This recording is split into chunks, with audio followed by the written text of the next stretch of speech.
नमस्कार दोस्तों, मैं राजेश अग्रवाल पन्ना कंपटीशन क्लासेस में आपका स्वागत करता हूं। अपना प्राचीन भारत चल रहा है, सिंधु घाटी सभ्यता तक पहुंच चुके हैं। सिंधु घाटी सभ्यता में अगला पॉइंट जो है वो महत्वपूर्ण स्थल एवं विशेषताएं, पहला भाग लेकर आज मैं आपके सामने हूं। पहला भाग ऐसे करके 3 भाग में और बहुत महत्वपूर्ण स्थल पढ़ेंगे, हड़प्पा, मोहनजोदड़ो, धौलावीरा, बनवाली, कालीबंगन, इस तरीके से। तो आज मैं हड़प्पा और मोहनजोदड़ो लेके आपके सामने हूं। लेक्चर को लाइक, सब्सक्राइब और शेयर करिए। इंस्टाग्राम और टेलीग्राम की लिंक इस लेक्चर के डिस्क्रिप्शन में दी हुई है, तो उसको भी फॉलो करिए, वहां पीडीएफ डालूंगा दोस्तों मैं। ठीक है, तो आज सिंधु घाटी सभ्यता का लेक्चर नंबर 9 के साथ महत्वपूर्ण स्थल, पहला स्थल है हड़प्पा। हड़प्पा जो है वो सिंधु घाटी सभ्यता का प्रारूप स्थल है, क्योंकि सबसे पहला स्थल यही खोजा गया था, इसलिए सिंधु घाटी सभ्यता को हड़प्पा सभ्यता भी बोलते हैं दोस्तों। कल मैंने आपको कोडिंग बताई थी, हरा, सामो, मुंशीलाल, शशि सिंह, कागला, कुसीफकर, अमरंकर, ओसेरू, लोभोरंगु, आहिम, सुदाम, वरमवी, धौविक। आशा है आपने याद कर ली होगी, नहीं देखी है तो पिछले लेक्चर्स जाके देखिए। हरा में हा में हड़प्पा, रा में रावी नदी के बाएं तट पर है। हड़प्पा रावी नदी के बाएं तट पे है। सा से साहनी दयाराम ने खोजी थी, और मो से मोंटगोमरी, पाकिस्तान, मोंटगोमरी जिला पाकिस्तान। लेकिन अब मोंटगोमरी जो है वो शाहीवाल जिला में आ चुका है, तो कभी प्रश्न पूछे तो मोंटगोमरी अब क्या हो चुका है, शाहीवाल जिला पाकिस्तान। ठीक है, अब हड़प्पा नगर 2 भागों में बटा हुआ था, एक पश्चिमी टीला था, एक पूर्वी टीला था। पश्चिमी टीला जो था वो लाल रंग से मैंने फोर्टिफाइड किया हुआ है, दुर्ग या परकोटा या 4 दीवारी बनी थी, क्योंकि इस टीले में जो है उच्च वर्ग के लोग रहते थे, राजा वगैरह रहते थे, तो उनकी सुरक्षा के हिसाब से 4 दीवारी थी, परकोटा था, दुर्ग था, फोर्टिफिकेशन था। पश्चिमी टीले के ऊपर एक एफ टीला मिला था और नीचे की तरफ एक एबी टीला मिला था। पूर्वी टीला जो था वो आम जनता के लिए था, व्यापारी, मजदूर, किसान वगैरह रहते थे। ठीक है, तो नगर 2 भागों में बटा था, पश्चिमी टीला एवं पूर्वी टीला। ठीक है, पश्चिमी टीला रक्षा के हिसाब से ज्यादा ऊंचाई पर बना था, थोड़ा ऊंचाई पर बना था सामान्य नगर से। इसके मुकाबले यह थोड़ा ऊंचाई पर बना था, रक्षा के हिसाब से जल्दी कोई आक्रमण नहीं कर पाए। यह दुर्गीकृत टीला था, जिसमें उच्च वर्ग के प्रशासक एवं पुरोहित निवास करते थे। उच्च वर्ग में प्रशासक, पुरोहित वगैरह, उच्च पैसे वाले लोग जो हैं वो उच्च वर्ग के लोग निवास करते थे पश्चिमी टीला में। पूर्वी टीला को नगर की संज्ञा दी गई है, ध्यान देंगे, नगर की संज्ञा इसे दी गई है। पूर्वी टीला को नगर की संज्ञा दी गई है। व्यापारी, मजदूर, किसान अर्थात ज्यादातर आम आबादी जो थी वो पूर्वी टीला में ही रहती थी।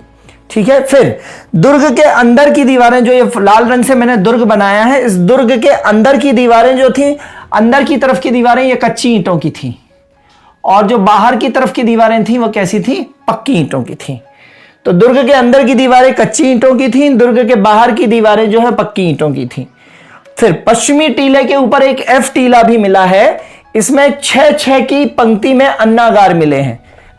ऐसे 6-6 की पंक्ति में, 1 2 3 4 5 6, 1 2 3 4 5 6, इस तरीके से। तो पश्चिमी टीले के ऊपर एक एफ टीला भी मिला है, इसमें 6-6 की पंक्ति में अन्नागार मिले हैं। अन्नागार मतलब फूड रिजर्वॉयर।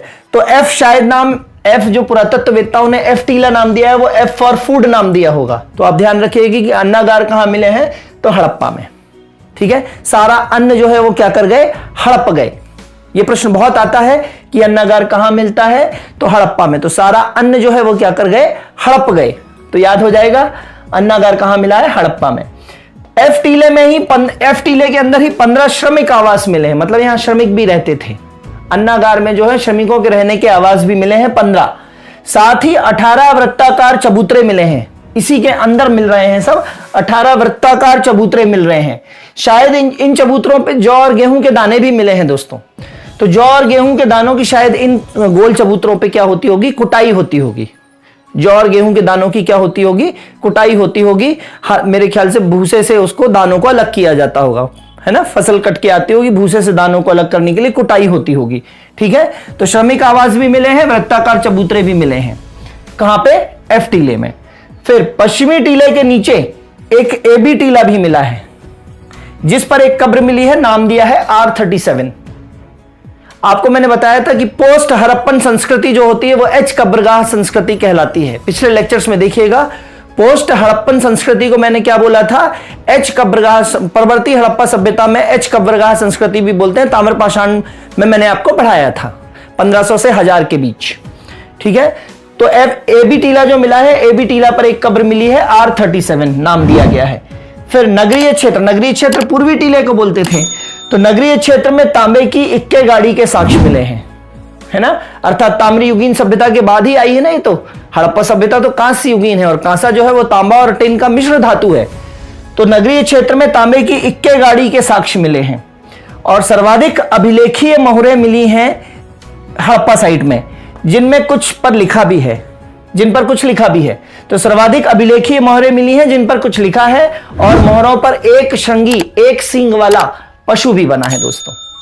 ठीक है, तो यह कुल मिला के हड़प्पा सभ्यता का स्थल है। जो सबसे ज्यादा पूछा जाने वाला प्रश्न है, पश्चिमी टीला, पूर्वी टीला कौन कौन रहते हैं, है ना। एफ टीला में अन्नागार मिला है तो अन्न हड़प गए, अन्नागार कहां पे मिला है तो हड़प्पा में मिला है। ए बी टीला में कब्रगाह मिली हुई है। तांबे की इक्के गाड़ी कहां मिली है तो हड़प्पा सभ्यता में मिलती है, वो भी नगर में मिलती है। ठीक है, तो इस तरीके से आपको करना है। नेक्स्ट स्थल हम देखते हैं दोस्तों आगे बात करना है दूसरी साइट पे अपने को बात करना है। दूसरी साइट है हड़प्पा के बाद मोहनजोदड़ो। मोहनजोदड़ो जो कि कल मैंने आपको टेका बताया था, हरा सामो के बाद मोसिनराल, है ना। मोसिनराल मतलब मोहनजोदड़ो, सिंधु नदी, राखालदास बनर्जी और लरकाना पंजाब, है ना। मोहनजोदड़ो, सिंधु नदी और राखालदास बनर्जी और लरकाना पंजाब। सिंधु नदी के दाएं तट पर स्थित है दोस्तों मोहनजोदड़ो, सिंधु नदी के दाएं तट पर स्थित है। ठीक है, फिर जॉन मार्शल के अनुसार यहां 7 बार बाढ़ आई है। अगर आपने ऋतिक रोशन अभिनीत मोहनजोदड़ो फिल्म भी देखी है तो वहां पे मोहनजोदड़ो सभ्यता का अंत बाढ़ से बताया गया। लास्ट में, पिक्चर के लास्ट में बाढ़ आती है। तो जॉन मार्शल के अनुसार यहां 7 बार बाढ़ आई है जिससे जान माल की हानि हुई है। कैनेडी के अनुसार भीषण मलेरिया फैला है। कैनेडी के अनुसार क्या फैला है? भीषण मलेरिया फैला है यहां पे। फिर सभी स्थलों में सर्वाधिक जनसंख्या थी मोहनजोदड़ो की, इसीलिए तो उस पर फिल्म बनी है ऋतिक रोशन की। तो सभी स्थलों में सर्वाधिक जनसंख्या थी, 40,000 के 35 से 40,000 के लगभग लोग थे यहाँ पे। और ये सारे लोग कहाँ के थे? भूमध्य सागरीय प्रजाति की या मेडिटेरेनियन स्पीशीज के थे। ये भूमध्य सागरीय प्रजाति के लोग थे यहाँ पे। भूमध्य सागरीय मतलब इटली और ये सारा क्षेत्र, तुर्की उर्की वाला क्षेत्र। अन्य नाम क्या थे मोहनजोदड़ो के? तो मोहनजोदड़ो का अन्य नाम है मृतकों का टीला, बहुत बार आया है परीक्षाओं में। सिंधु का बाग भी बोला गया है, सिंधु का बाग, ये आया हुआ प्रश्न। सिंधु घाटी सभ्यता का बाग बोला गया है क्योंकि सबसे ज्यादा समृद्ध यही इलाका था, तो सिंधु का बाग बोला गया है। स्तूप टीला भी बोला गया है और प्रेतों का टीला या मृतकों का टीला भी बोला गया है। पिग्गट, मैंने बताया था आपको, पिग्गट ने हड़प्पा तथा मोहनजोदड़ो को जुड़वा राजधानी कहा है। एक विशाल सभ्यता की जुड़वा राजधानी कहा है पिग्गट ने हड़प्पा तथा मोहनजोदड़ो को। क्षेत्रफल की दृष्टि से दूसरा सबसे बड़ा नगर था मोहनजोदड़ो। क्षेत्रफल की दृष्टि से दूसरा सबसे बड़ा नगर जो था, इसका सिर्फ नगर की बात चल रही है, वो मोहनजोदड़ो। पश्चिमी टीले में एक बड़ा सा भवन मिला है। पश्चिमी टीला और पूर्वी टीला पहले पढ़ चुके हैं अपन। तो पश्चिमी टीले में एक बड़ा सा सभा भवन मिला है, ये हरे कलर से सभा भवन बताया है, असेंबली हॉल मिला है। पश्चिमी टीले में जो घर मिला है, प्राप्त घर में 2-3 मंजिला जो घर हुआ, ये घर 2-3 मंजिला हुआ करते थे, 2-3 स्टोरीज में हुआ करते थे। और इन घरों के अंदर कुआं भी था और स्नानागार तथा 3-4 कमरे थे। स्नानागार घर के बाहर की तरफ भी होता था, तो इस घर के अंदर कुआं होता था, घर के अंदर भी स्नानागार होता था। वृहद स्नानागार बाहर की तरफ होता था, ये इस तरीके से। तो घर के अंदर कुआं था, स्नानागार और 3-4 कमरे हुआ करते थे। और घर के अंदर जो प्रवेश द्वार था दोस्तों, तो प्रवेश द्वार से सीधा आंगन नहीं दिखाई देता था। प्रवेश द्वार के ठीक सामने एक दीवार होती थी और आप प्रवेश द्वार में घुसने के बाद और फिर मुड़ के आपको अंदर जाना पड़ता था, इस तरीके से, ऐसे। ठीक है, तो इस तरीके से संरचना होती थी। फिर पश्चिमी टीले से प्राप्त जो वृहद स्नानागार है, ये वाला, तो पश्चिमी टीले से वृहद स्नानागार में उत्तर दक्षिण दिशा में इस तरीके से सीढ़ियां होती थी। ये उत्तर की तरफ सीढ़ियां बनाई मैंने, ये दक्षिण की तरफ सीढ़ियां बनाई। उत्तर दक्षिण दिशा में सीढ़ियां होती थी और स्नानागार से समय समय पे जल की निकासी, जैसे स्विमिंग पूल से जल की निकासी करते हैं, वैसे स्नानागार से जल की निकासी करी जाती थी दक्षिण पश्चिम की तरफ से, है ना। आपने देखा होगा वात्या भट्टी, वात्या भट्टी में धातु मल जो निकाला जाता है वो इसी तरीके से निकाला जाता है। वात्या भट्टी, अगर आपने आयरन बनाने की वात्या भट्टी पढ़ा है तो कैल्शियम मैग्नीशियम सिलिकेट जो धातु मल होता है, जो खराब पदार्थ होता है, वो इसी तरफ से निकाला जाता है, दक्षिण पश्चिम इलाके से। ठीक है, फिर वृहद स्नानागार को, जो वृहद स्नानागार मिला है, ये हड़प्पा में नहीं मिले हैं स्नानागार। वृहद स्नानागार सिर्फ यहां पे मिला है मोहनजोदड़ो में। तो बृहद स्नानागार को जॉन मार्शल ने तत्कालीन विश्व का आश्चर्य कहा है। बहुत इंपॉर्टेंट है, कैसे याद रखेंगे? बृहद स्नानागार कहां मिले हैं? मोहनजोदड़ो, है ना। तो मोहनजोदड़ो को मृतकों का टीला कहते हैं। दोस्तों किसी भी मृतक की जब हम शव यात्रा में जाते हैं तो शव यात्रा से आने के बाद क्या करते हैं? हम नहाते हैं, कुएं या तालाब में नहाते हैं। पहले यह प्रथा थी, अब लोग नहीं नहाते हैं, घर आके नहाते हैं। अदरवाइज कुएं या तालाब में नहाते हुए घर आते थे ताकि वहां के कीटाणु ना आ जाए शव के। ये उसके पीछे साइंटिफिक रीजन होता था। तो बृहद स्नानागार कहां पे था? मृतकों के टीला पे था। तो मृतक के बाद आपको स्नान करना पड़ता है वृहद रूप से, तो मृतकों का टीला से आपको याद हो जाएगा बृहद स्नानागार मोहनजोदड़ो में था। फिर तो बृहद स्नानागार को जॉन मार्शल ने तत्कालीन विश्व का आश्चर्य कहा है। फिर सबसे बड़ी इमारती संरचना जो थी वो यहां पे अन्नागार थी।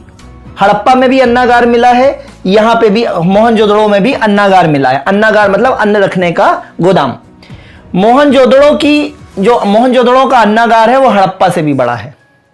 मोहनजोदड़ो का हड़प्पा से भी बड़ा अन्नागार है।